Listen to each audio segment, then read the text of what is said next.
Escolasticismo, movimiento filosófico y teológico que intentó utilizar la razón natural humana, en particular la filosofía y la ciencia de Aristóteles, para comprender el contenido sobrenatural de la relevancia cristiana, principal movimiento en las escuelas y universidades medievales de Europa, desde mediados del siglo XI hasta mediados del siglo XV. Su ideal último fue integrar en un sistema ordenado tanto el saber natural de Grecia y Roma como el saber religioso del cristianismo.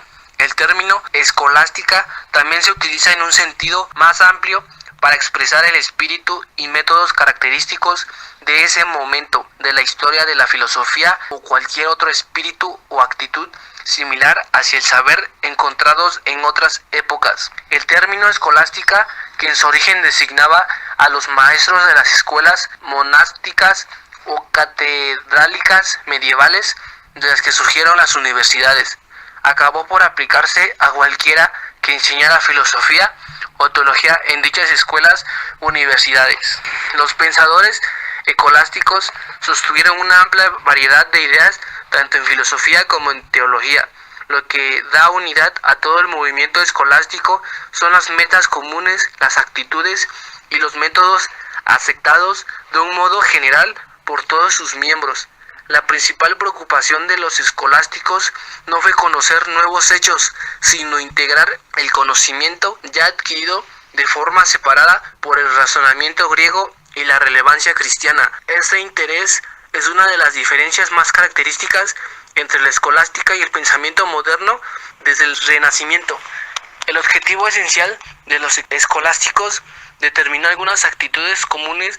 De las más importantes fue su convicción de la armonía fundamental entre razón y relevancia.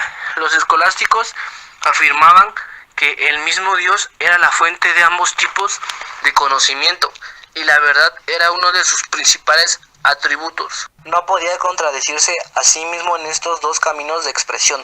Cualquier oposición aparente entre relevancia y razón podía deberse a un uso incorrecto de la razón o a una errónea interpretación de las palabras de la relevancia. Como los escolásticos creían que la relevancia era la enseñanza directa de Dios, esta tenía para ellos un mayor grado de verdad y certeza que la razón natural. En los conflictos entre fe religiosa y razonamiento filosófico, la fe era siempre el árbitro supremo. La decisión los teólogos prevalecía sobre la de los filósofos. Después de principios del siglo XIII, el pensamiento escolástico puso mayor énfasis en la independencia de la filosofía en su campo propio. A pesar de todo, durante el periodo escolástico, la filosofía estuvo al servicio de la teología, no solo porque la verdad de la filosofía estaba subordinada a la de la teología, sino también porque los teólogos utilizaban la filosofía para comprender y explicar la relevancia. Personajes principales: Aristóteles y Platón, Anselmo de Canterbury, Pedro Abelardo, Bernardo de Chartres, Alejandro de Hales, Roger Bacon, Alberto Magno y Tomás de Aquino. La filosofía en la Alta Edad Media. En esta etapa la filosofía se subordinó totalmente a la teología e inclusive a la mística. Se tomaban posturas de Dios como una representación del universo, es decir, que para ellos Dios era todo. Esta etapa estuvo muy marcada por la obra de San Agustín, además de que él tiene gran influencia de suma importancia, ya que el hecho de que al principio él era pagano, al final terminó practicando o siendo creyente del cristianismo. Por otra parte, además, otro personaje importante fue Boecio. Dejó en ese tiempo traducciones de textos del gran filósofo Aristóteles, aunque hasta la fecha se conservan muy pocas de él. Él fue quien dejó el problema de los universales, algo que marcó e influyó de manera muy importante en el pensamiento de esta época. Un hecho relevante fue que se pierden obras clásicas de la época y casi todas las instituciones, a excepción de la Iglesia, desaparecieron. En esta época los personajes más relevantes fueron Boecio, ya mencionado, Santo Tomás de Aquino, Tomás Moro y San Agustín de Hipona. Como conclusión, este pensamiento en la actualidad es llevado a cabo por un gran número de personas, pues toman a Dios como un todo y creador del universo. Baja Edad Media. Esta época duró durante el siglo XI y XV. En esta época, la vida urbana y las ciudades prácticamente desaparecieron como consecuencia de las invasiones y la implantación del régimen feudal.